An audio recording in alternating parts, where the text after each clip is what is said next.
చిన్న ప్రార్థన చేసుకుందామండి. పరలోకమున్న మా యొక్క తండ్రి గతించిన ఆదివారం నుంచి ఈ ఆదివారం కూడా తండ్రి మమ్మల్ని అందరూ కూడా సజీవ లెక్కలో ఉంచి తండ్రి నీ సన్నిధిలో చేరుకొని తండ్రి ఈ యొక్క నామాన్ని గణపరచడానికి తండ్రి అలాగే నీ యొక్క మాట నేర్చుకోవడానికి మాకు ఇచ్చినటువంటి ఈ సమయాన్ని బట్టి మీకు స్తోత్రాలు చెల్లిస్తున్న తండ్రి వచ్చిన మేము తండ్రి మీ ఇచ్చిన సమయాన్ని సద్వినియోగం చేసుకుని తండ్రి మా హృదయమందు మీ మాటలను విత్తుకొని వాటి ద్వారా మేము మంచి ఫలాలు ఫలించే భాగ్యాన్ని ప్రతి ఒక్కరు కూడా దయచేయమని తండ్రి మీ సన్నిధిలో ఇంకా అభివృద్ధి చెందే భాగ్యాన్ని ప్రతి ఒక్కరు కూడా దయచేయమని యేసుక్రీస్తు ప్రభువారి నామన చిన్న ప్రార్థన మనల్ని అడుగుతున్నా తండ్రి. ఆమేన్. కూడి వచ్చిన ప్రతి ఒక్కరు కూడా నా హృదయపూర్వకమైన వందనాలు తెలియజేస్తున్నానండి.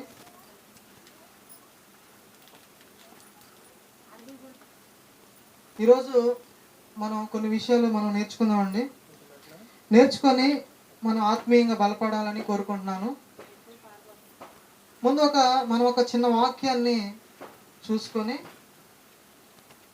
ఇప్పుడు మనం యేసుక్రీస్తు ప్రభువారి గురించి మనం తెలుసుకోవాలంటే ముఖ్యంగా ఏం చదువుకుంటాం? సువార్తలు చదువుకుంటాం, అవునా కదా? సువార్తలు ఒకలే రాశారా? నలుగురు రాశారు. ఒకలే రాయొచ్చుగా, అవునా కదా? ఇప్పుడు పరిశుద్ధాత్మ ప్రేరణ ద్వారా ఒకలే రాయొచ్చు కదా. అంటే నలుగురు రాశారు. అంటే ఎందుకు రాశారు అంటే ఎవరికి ఏ విధంగా పరిశుద్ధాత్మ ప్రేరణ కలిగిందో ఆ విధంగా రాయడం అనేది జరిగింది. అంటే పరిశుద్ధాత్మ ప్రేరణ అనేది ఒకే రకంగా లేదా, ఒక్కొక్కరిని ఒక్కొక్క రకంగా ప్రేరేపించాడు. ఇప్పుడు మాస్టర్ ఉంటాడు స్కూల్లో ఇప్పుడు 50 మంది స్టూడెంట్స్ ఉన్నారు, ఒక మాస్టర్ ఉన్నాడు. ఇక్కడ బోర్డు మీద ఒకే లెసన్ చెప్తారా, 100 లెసన్ చెప్తారా? స్టూడెంట్కో లెసన్ చెప్తారా? ఇదేదంటారు కదా పర్సనల్ ప్రోగ్రామ్ అని, వ్యక్తిగత ప్రోగ్రామ్ అని ఉంటుందా? వ్యక్తిగత ప్రోగ్రామ్ ఏమి ఉండదు, కానీ యూనివర్సల్గా ఉంటుంది అక్కడ, అవునా కదా? కానీ చెప్పే పాఠం ఒకటైనా, చూసే బోర్డు ఒకటైనా, వినేవాడిని బట్టి వాడికి కనపడిన దాన్ని బట్టి ఉంటుంది, అవునా కదా? ఒక మాస్టర్ వచ్చి తాడి చెట్టు మీద ఏం కనపడుతున్నానంట, నాకు తాడి చెట్టు కనపడుతున్నానంట. ఇంకొకటి వచ్చి కళ్ళుకొండ కనపడుతున్నానంట. ఇంకొకటి తాటికాయలు కనపడుతున్నాయి అన్నాడంట. చూపించింది ఒకటేగా, వాడికి ఎందుకు కనపడి?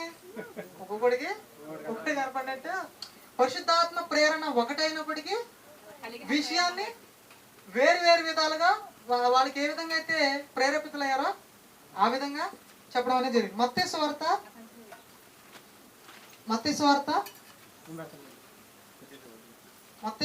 4వ అధ్యాయము మొదటి నుండి చూద్దాం. అప్పుడు యేసు అపవాది చేత శోధింపబడుటకు ఆత్మ అరణ్యముకు కొనుపోబడెను. ఏంటంటే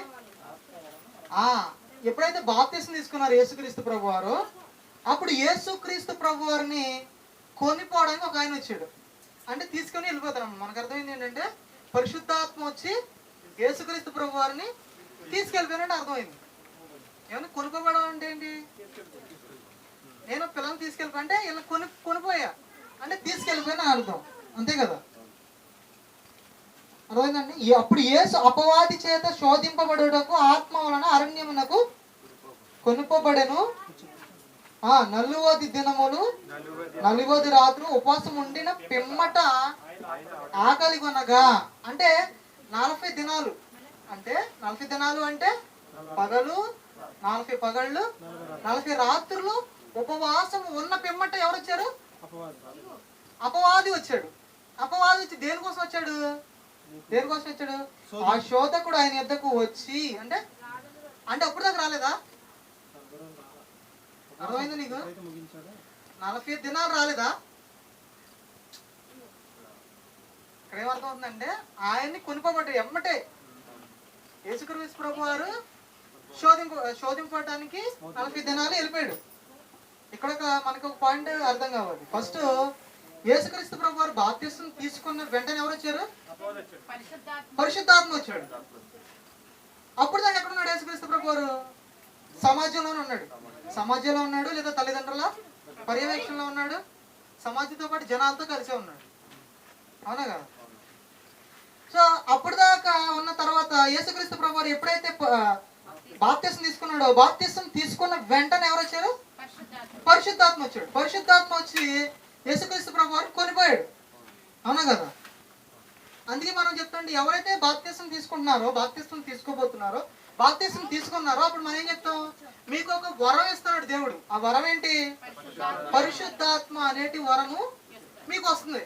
అలాగే యేసుక్రీస్తు ప్రభువారు వచ్చిన వెంటనే, బాప్తిసం తీసుకున్న వెంటనే ఎవరు వచ్చారు? పరిశుద్ధాత్మ వచ్చి కొనుకోబడ్డాడు. అవునా కదా? ఇప్పుడు బాప్తిసం తీసుకున్న తర్వాత మనం ఎక్కడికి వెళ్తున్నాం? ఉదాహరణ, మనం పరిశుద్ధాత్మే తీసుకుంటున్నాడు, కానీ మనం ఎక్కడికి వెళ్తున్నాం? సమాజంలోనే ఉన్నాం, అమ్మ దగ్గరే ఉన్నాం. అవునా కదా? మన ఇంట్లోనే ఉన్నాం.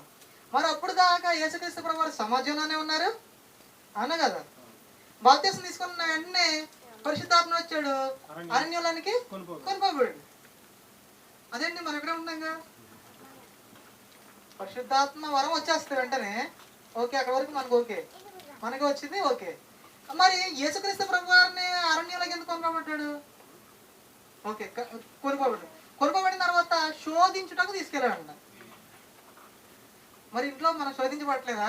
చాలా మంది ఏమంటారు, ఆదివారం సాక్ష్యాలు ఉంటాయి, ఈ వారం సాతాను బాగా నన్ను శోధించాడండి, అసలు మా అబ్బాయి ఏమీ మాట వినడం లేదు, నేను బాగా మా అబ్బాయి ద్వారా శోధింపబడ్డాను, నాకు జ్వరం వచ్చింది, బాగా శోధించబడ్డాను. అవునా కదా? నాకు షుగర్ వచ్చింది, బాగా శోధింపబడ్డాను. బీపీ వచ్చింది, మా ఆయనగారు నన్ను కొట్టాడు, ముందేశాడు, శోధింపబడ్డా. మరి యేసుక్రీస్తు వారు ఎలా శోధింపబడ్డాడు?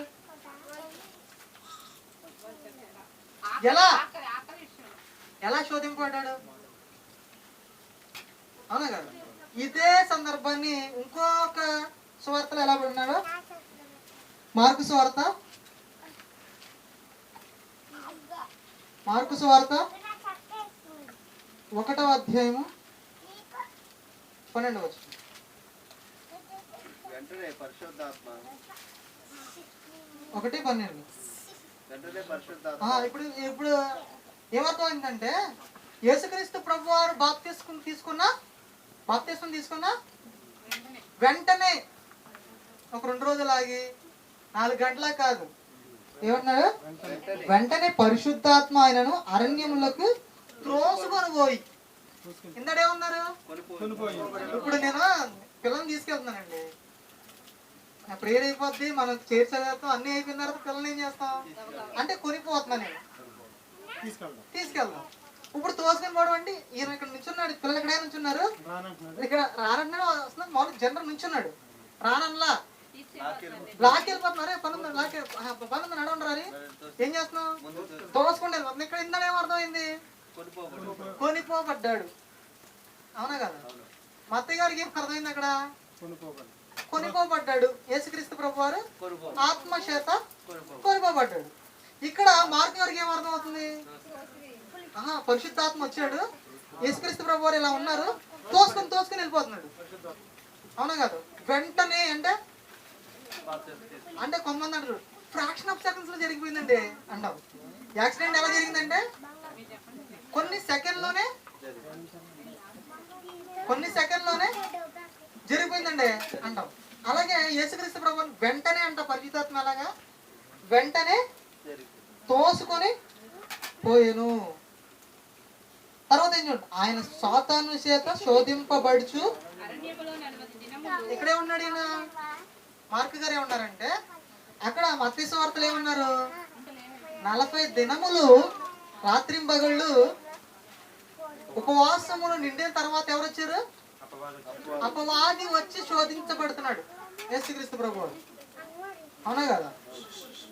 కానీ ఇక్కడే ఉన్నారు, చదవండి, ఆయన సాతాను చేత శోధింపబడుచు. అక్కడ ఏముందండి? కరెక్ట్ గా శోధింపబడుతూ, ఈయన ఎలా ఉన్నాడు? శోధింపబడుతూ ఉపవాసం ఉన్నాడు. అక్కడ శోధింపబడ్డాక అంటే జరిగిపోయిన తర్వాత, పాస్ట్ టెన్స్ అయిపోయిన తర్వాత వచ్చాడు. ఇక్కడేమర్థం అవుతుంది? శోధింపబడుచు ఉపవాసం చేస్తున్నాడంట. అర్థమైందా? అక్కడేం కొనుక్కోబడ్డాడు అని అర్థమైంది మా అత్తయ్య గారి దగ్గర.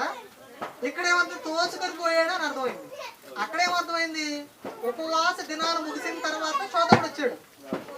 అర్థమైందండి? ఉపవాస దినాలు 40 దినాలు నిండిపోయిన తర్వాత శోధకుడు వచ్చి శోధిస్తున్నాడు. ఇక్కడేమర్థమైంది? పరిశుద్ధాత్మ వెంటనే వచ్చాడు, ఆయన తోసుకొని పోయాడు. అక్కడ కొనుక్కోపోయాడు, కానీ ఇక్కడ తోసుకొని పోయాడు. అర్థమైందండి? ఇక్కడ 40 దినాలు ఉపవాసం చేస్తున్నప్పుడు శోధకుడు ఏం చేశాడు? శోధిస్తా ఉన్నాడు. అవునా కదా?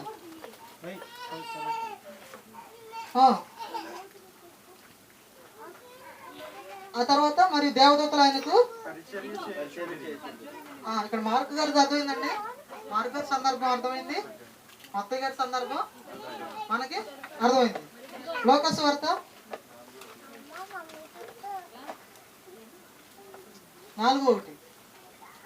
యేసు పరిశుద్ధాత్మ పూర్ణుడై యోర్దాను నది నుండి తిరిగి వచ్చి 40 దినములు ఆత్మ చేత అరణ్యములో నడిపింపబడి అపవాది చేత శోధింపబడుచు చుండెను.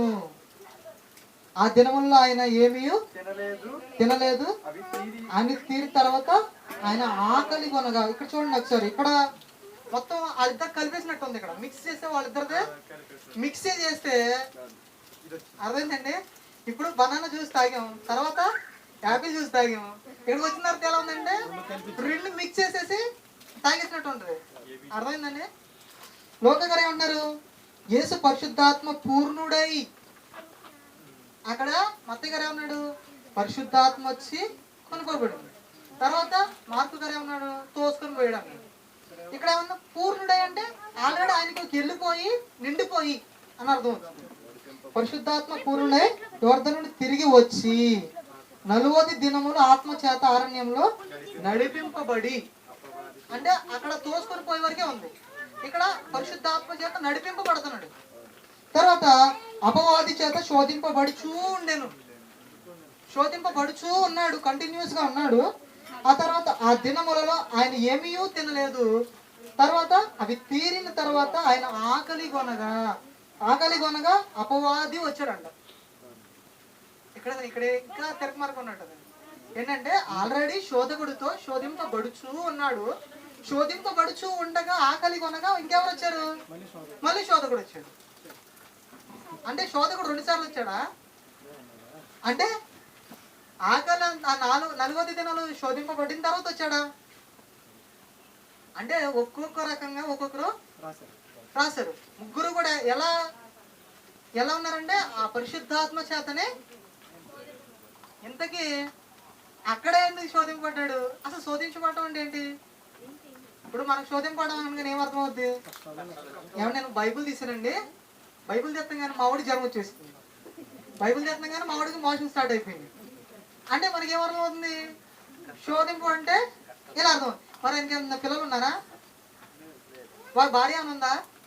భార్య అని తిట్టిందా? ఏమండి ఎవరైనా శోధించే వచ్చారా? అవునా కదా?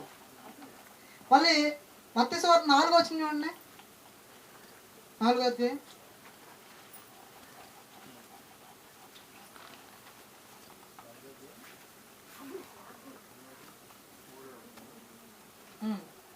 ఆ శోధకుడు ఆయన యొద్దకు వచ్చి, నీవు దేవుని కుమారుడు అయితే ఈ రాళ్ళు రొట్టెలగునట్లు ఆజ్ఞాపించుమనెను.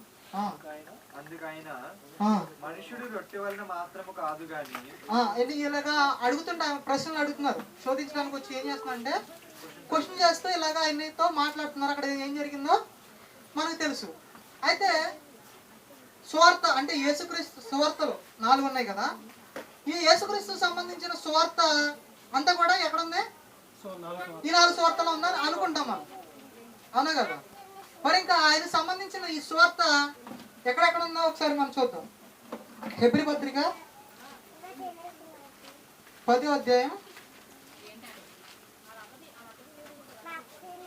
5వ వచనం. కాబట్టి కాబట్టి 10వ అధ్యాయం 5వ వచనమేగా. 10వ అధ్యాయం 5వ వచనం. కాబట్టి ఆయన ఈ లోకమునందు ప్రవేశించినప్పుడు ఇలాగు చెప్పుచున్నాడు. బలియు అర్పణయు. సరిపోతుంది. ఇక్కడ హెబ్రీ పత్రికలో ఏం చెప్తున్నారంటే, హెబ్రీ పత్రిక 10వ అధ్యాయం 5వ వచనంలో అక్కడ సువార్తల్లో చెప్పారు ఎప్పుడన్నా ఈ విషయాన్ని. మరొకసారి చదవండి. హెబ్రీ పత్రిక 10వ అధ్యాయము 5వ వచనం. కాబట్టి ఆయన ఈ లోకమందు ప్రవేశించినప్పుడు ఇలాగు చెప్పుచున్నాడు. ఏమని? బలియు అర్పణయు నీవు కోరలేదు కానీ నాకు ఒక శరీరం అమర్చమని మాట్లాడుతున్నాడు హెబ్రీ పత్రికలో. మరి సువార్తలు ఈ విషయం చెప్పలేదా? సువార్తలు ఇప్పుడు యేసుక్రీస్తు గురించి చెప్పేది అంతా. ఈ లోకమందు ఆయన ప్రవేశించినప్పుడు ఇలా మాట్లాడుతున్నాడు. ఏం మాట్లాడుతున్నాడు? బలియు అర్పణయు నీవు కోరలేదు కానీ నాకు ఒక శరీరము అమర్చితివి అంటున్నాడు. అర్థమైందండి? మరి సువార్తల్లో చెప్పలేదు. మరి ఇది చెప్పలేదు కదా. అంటే సువార్త అనేది ఆ సువార్తల్లో మాత్రమే కాదు, ఇక్కడ కూడా ఉందని మనకు అర్థమవుతుంది. అంతేనా? ఆయన ఈ లోకమందు ప్రవేశించినప్పుడు అంట. ఏమంటే యేసుక్రీస్తు పుట్టాడు కదా. ఫస్ట్ కన్యక గర్భము ధరించినప్పుడు ఏమైంది? యేసుక్రీస్తు ప్రభువారు పుట్టారు. పుట్టినప్పుడు వెంటనే ఆయన లేచి కూర్చొని తండ్రి దగ్గరికి వెళ్ళి తండ్రి వైపు ఇలా చూసి, తండ్రి బలియు అర్పణ నువ్వు కోరలేదు కానీ నేను ఇక్కడ పుట్టాను, నాకు ఒక శరీరాన్ని ఇచ్చేవని అన్నాడు. ఎప్పుడన్నా అనలేదు కదా. ఎప్పుడు అన్నాడు? తండ్రి బలియు అర్పణయు నీవు కోరలేదు కానీ ఎప్పుడు? ప్రవేశించినప్పుడు, లోకమందు ప్రవేశించినప్పుడు. ఇప్పుడు ఉదాహరణకి ఇందాక అదే చెప్పాను. మనం బాప్తిసం తీసుకున్న తర్వాత మళ్ళీ ఎక్కడికి వెళ్ళిపోయాం? మనం సమాజానికి వెళ్ళి ఇంటికి వెళ్ళిపోయాం. మరి బాప్తిసం తీసుకున్న తర్వాత దీని ఎక్కడికి వెళ్ళిపోయాడు? అరణ్యానికి వెళ్ళిపోయాడు. అంటే బాప్తిసం తీసుకున్న తర్వాత ఎక్కడ ప్రవేశించాడు? సపరేట్ లోకంలోకి మళ్ళీ ప్రవేశించాడు. ఎప్పుడు? అందుకే అన్నాడు ఏంటన్నా హెబ్రీ పత్రిక 10:5 ఈ లోకమందు ప్రవేశించినప్పుడు ఆయన ఈ విధంగా మాట్లాడుతున్నాడు. ఏమని? బలియు అర్పణయు నీవు కోరలేదు కానీ నాకు శరీరం అమర్చితివి. తర్వాత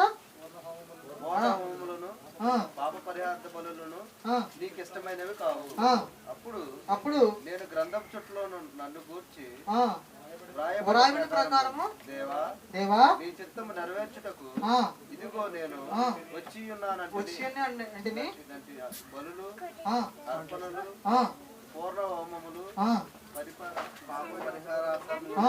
నీవు కోరలేదు, అవి నీకు ఇష్టమైనవి కావనియు పైన చెప్పిన తర్వాత ఆయన నీ చిత్తము నెరవేర్చుటకు ఇదిగో నేను వచ్చి ఉన్నానని చెప్పుచున్నాడు.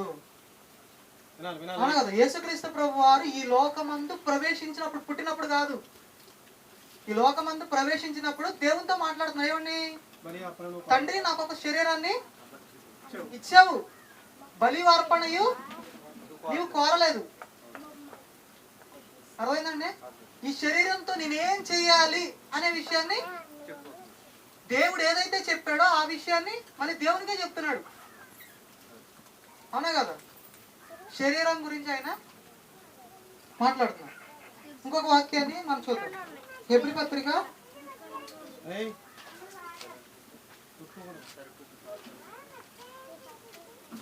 2:14.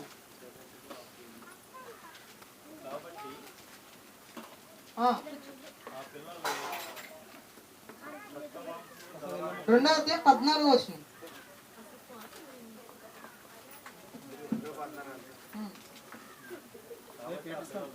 కాబట్టి ఆ పిల్లలు రక్త మాంసములు గలవారైనందున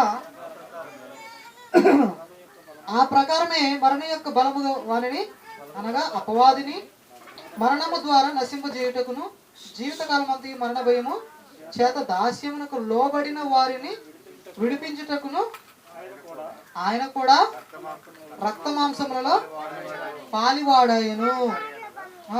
ఆయన ఎంత మాత్రమును దేవదూతల స్వభావం ధరించుకొనక అబ్రహాము సంతాన స్వభావము ధరించుకొని ఉన్నాను. కావున ప్రజల పాపములకు పరిహారార్థం కలుగు చేయుటకై దేవుని సంబంధమైన కార్యములలో కనికరమును నమ్మకమును గల అన్ని విషయంలో ఆయన ప్రధాన యాజకుడు నిమిత్తము అన్ని విషయములలో ఆయన తన సహోదరుల వంటి వాడు కావాల్సి వచ్చెను. సరిపోతుంది. ఇక్కడ యేసుక్రీస్తు ప్రభు వారు ఏమంటున్నారంటే, ఒక ప్రధాన యాజకుడు అయిన తన సహోదరులాగా ఉండాలంటే ఆయన ఆయన ఎలాంటి శరీరం ధరించుకోవాలి? దేవదూతలు వంటి శరీరమును ఆయన ధరించుకోకూడదు. ఎవరి శరీరం అండి? దేవదూతల యొక్క శరీరము ధరించుకోకూడదంట. ఎవరి శరీరం ధరించుకోవాలి? దేవుడు లేదా యేసుక్రీస్తు ప్రభు వారు మనలాంటి శరీరం వంటి వారిని కాపాడాలంటే ఏ శరీరం ధరించుకోవాలి? మన శరీరం వంటి ధరించుకున్న వాడు మాత్రమే మన పాపాలని తీసివేయగలుగుతాడు. దేవదూత వంటి శరీరం ధరించుకొని వచ్చి ఇక్కడ మన శరీరంతో చేసినటువంటి పాపాలను తీసేయడానికి అసాధ్యం. ఎందుకంటే మనమేమో శరీరంలో ఉండి మరణ భయంతో కొట్టుకులాడుతాం, కానీ దేవదూతలకు మరణం ఉందా? మరలేనోడికి మన భయం ఏం అర్థమవుతుంది? అర్థం కాదు. అందుకే వీళ్ళు ప్రధాన యాజకులు అయిన వాళ్ళ వల్లే ఉండాలి. ఈ సహోదరు వాళ్ళు ఉండాలంటే ఏం చేయాలంటే అలాంటి శరీరమే ధరించుకోవాలి అని యేసుక్రీస్తు ప్రభు వారికి కండిషన్ ఉంది. కాబట్టి ఆయన మన వంటి శరీరం ఒక గలవాడై భూమి మీద ప్రవేశించాడు. అవునా కదా? మన శరీరంలో ఎన్ని బాధలు అయితే పడతాం, ఎలాంటి అనుభవాలు మనం ఎదుర్కొన్నామో అలాంటి అనుభవాలు ఆయన కూడా ఎదుర్కొన్నాడు. ఎదుర్కోవాలని ఆయనకి శరీరాన్ని ఇచ్చాడు. అవునా కదా? తర్వాత తాను శోధింపబడి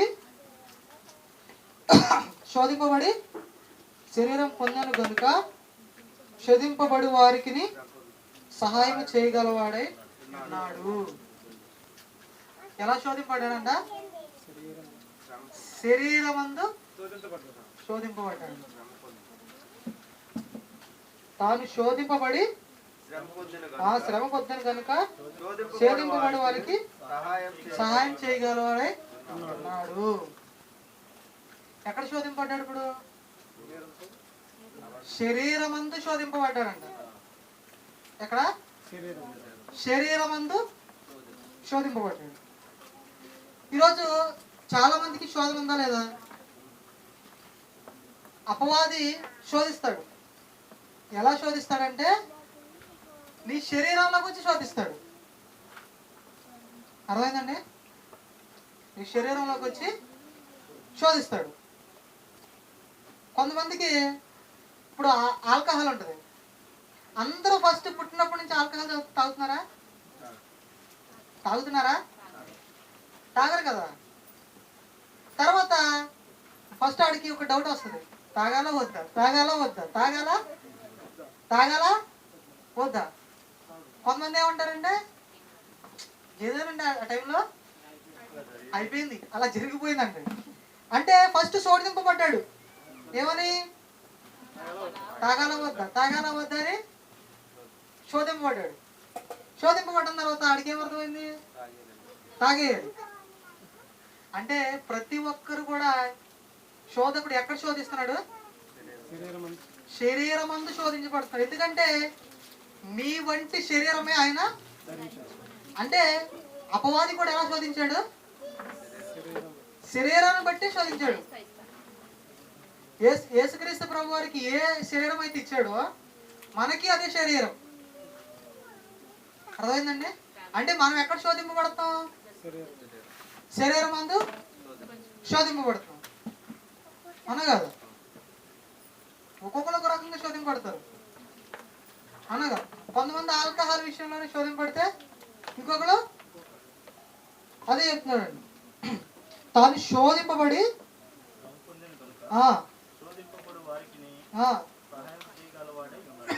ఇప్పుడు ఆయన శరీరం అందు శోధింపబడలేదు అనుకోండి. శరీరం అందు శోధింపబడాల. శరీరం అందు శోధింపబడి జయించాడు వాటిని. అవునా కదా? ఇప్పుడు శరీరం అందు శోధింపబడి జయించలేదు అనుకోండి, మనల్ని ఎలా రక్షిస్తాడు? మన శోధన నుంచి విడిపించగలడా? అంటే యేసుక్రీస్తు ప్రభువు ఏమంటే, మీ వంటి శోధనే నేను శోధింపబడి వాటిని ఏ విధంగా అయితే జయించానో మీరు కూడా అలాగే జయించాలి. చాలా మంది అంటారు, యేసుక్రీస్తు ప్రభువు వారు 2 మేకులు పీక్కోలేపాడు, మేకులు పీక్కోలేని వాడు మనల్ని ఎలా రక్షిస్తాడు?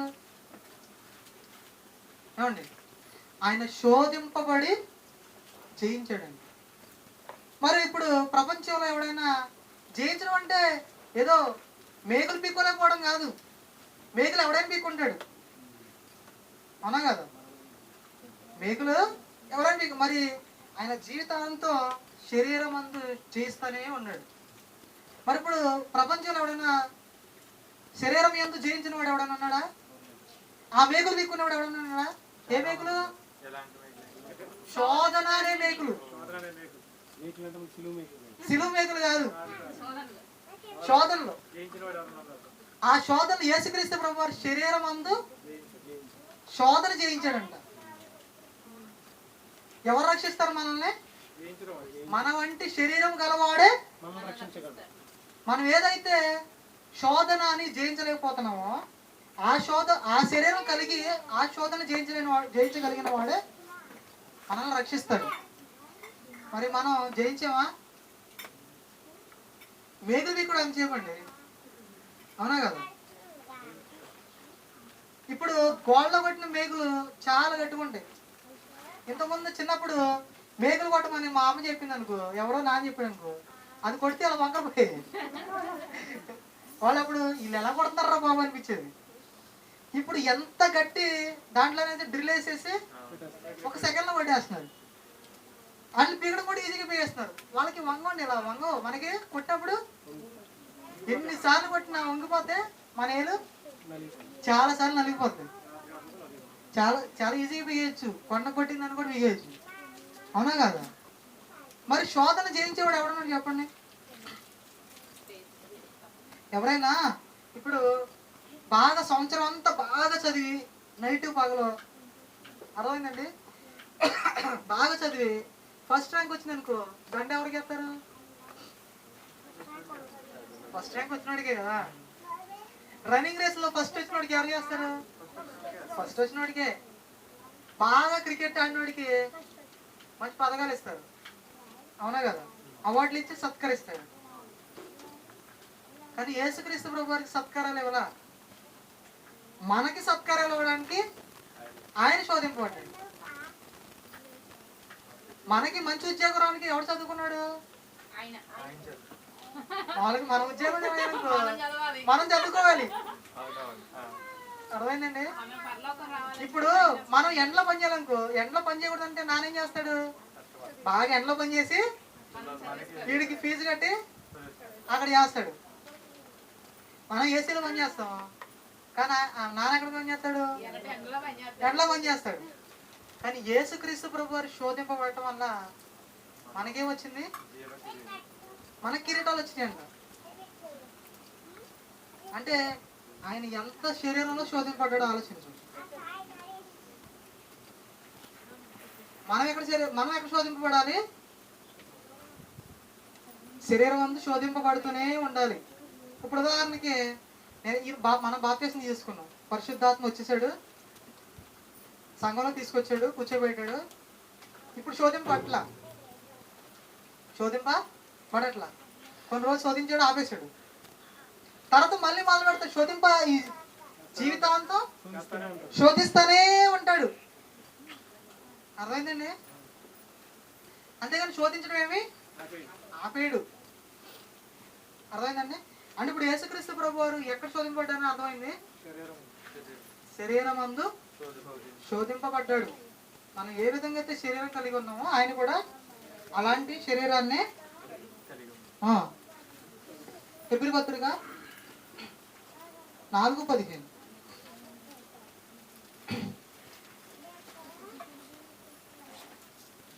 ప్రధాన యాజకుడు ఆ, మన బలహీనతల యందు ఆ, మనతో సమాన అనుభవం లేనివాడు ఆ.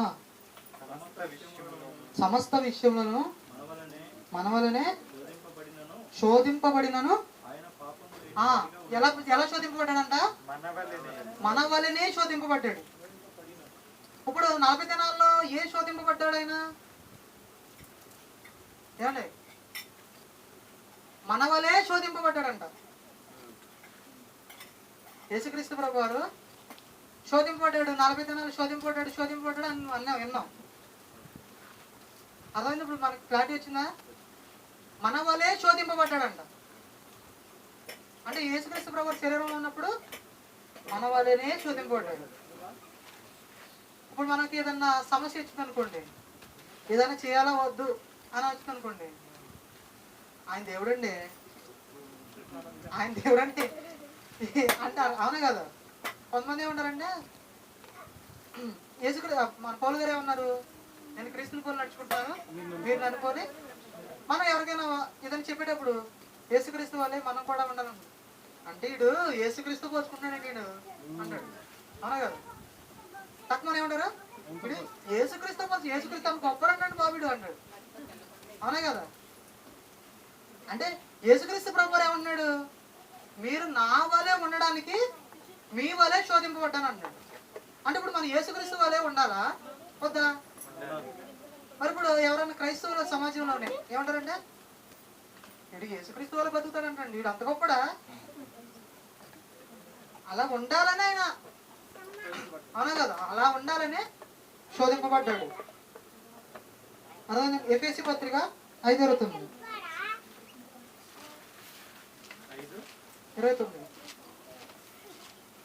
తన శరీరమును ద్వేషించువాడు ఎవడునో లేడు గాని ప్రతివాడును తన శరీరమును ద్వేషించువాడు ఎవడును లేడు లేడంటాడు.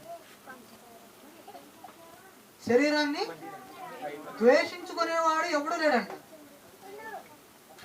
మరి యేసుక్రీస్తు ప్రభు తన శరీరం అందు చేసిన ఏంటి?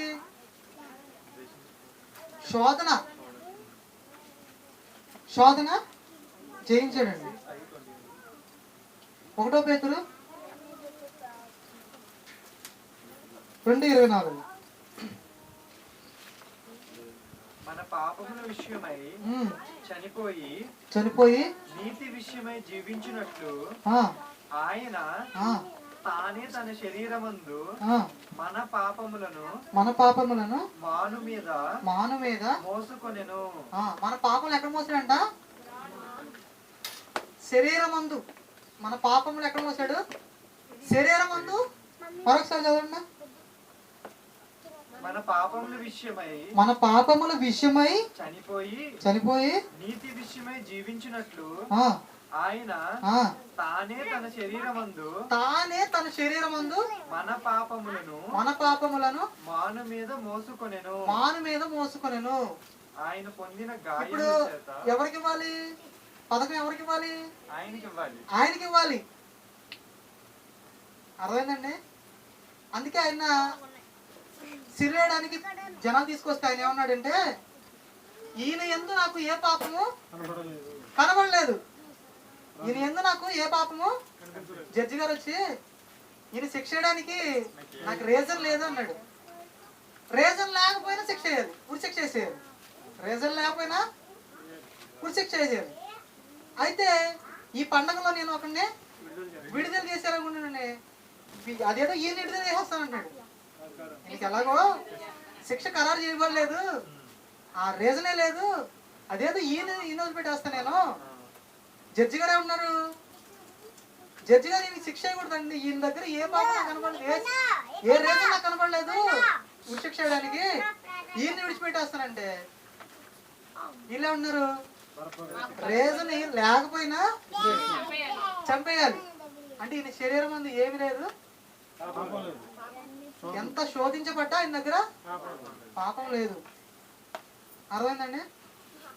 పాపం లేనివాడికే శిక్ష. అంటే ఇప్పుడు ఆయన శరీరం అందు మనకి ఏమి లేదు, పాపం లేదు. ఆ శరీరం అందు మనకి రక్షణ ఉంది. ఎందుకుంది? ఆయన ఏ విధంగా అయితే శోధింపబడ్డాడో మనము కూడా అదే శోధన ఉంది. ఆయన ఏ విధంగా అయితే జయించాడో మనం కూడా అదే జయించాలి. జయిస్తేనే రక్షణ, జయించకపోతే శిక్ష ఉంది. అర్థమైందండి? అంటే మనకి మాదిరిగా ఉండడానికి ఆయన శోధింపబడ్డాడు శరీరం అందు. 1 పేతురు 4వ అధ్యాయం చూడండి.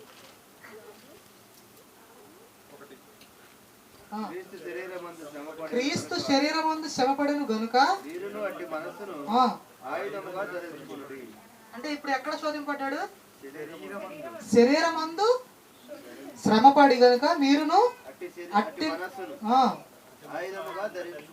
ఇప్పుడు యేసుక్రీస్తు ప్రభు వారిని కొరడంతో కొట్టాడు, సిలువేశాడు, అవును కాదు? అక్కడ ఏమైనా శ్రమ పొందాడు. ఇప్పుడు మనకు సిలువ లేదుగా, మన అంటే ఇప్పుడు అక్కడ ఏమవుతుంది మనకి? ఆయన శరీరమందు శ్రమపడ్డాడు, శరీరమందు శ్రమపడ్డాడు అంటే ఇప్పుడు మనం ఏం చేయాలి? సిలువ తీసుకోవాలి. అర్థమవుతానగా? అంటే ఆయన శరీరమందు శ్రమపడటం అంటే ఏంటి? శరీరమందు శోధింపబడ్డాడు. అంటే మనం ఎక్కడ శోధింపడాలి? ఇప్పుడు శరీరమందు శోధింపడు. అట్టి మనసు కలిగిన వారమై ఉండాలంటున్నాడు. తర్వాత శరీర విషయంలో శ్రమపడిన వాడు శరీరమందు జీవించి మిగిలిన కాలం ఇక మీదట శ్రమపడటం అంటే ఏంటి? శ్రమపడటం అంటే ఏంటి అని చెప్తున్నాడు ఇక్కడ. అంతేనా? శ్రమ పడటం అంటే ఏంటి అంటే 40 దినాలు ఏం శ్రమ పడ్డాడు ఆయన అంటే శ్రమ పడటం అంటే ఏంటి అని చెప్తున్నాడు ఇక్కడ. దేవుని ఇష్టసారమే నడుచుకున్నట్లు పాపము జోలికి పోక. శరీరంలో ఏ శ్రమ ఉంది? ఇప్పుడు శరీరంలో ఏ శ్రమ ఉంది? పాపము జోలికి పోక జోలి ఇక నేమీ లేక ఇండును.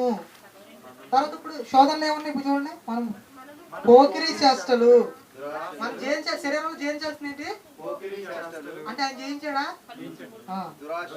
దురాశలు, మద్యపానము, అలర్తగున్న ఆటపాటలు, చేయదగిన విగ్రహ పూజలు మొదలైన వాటి యందు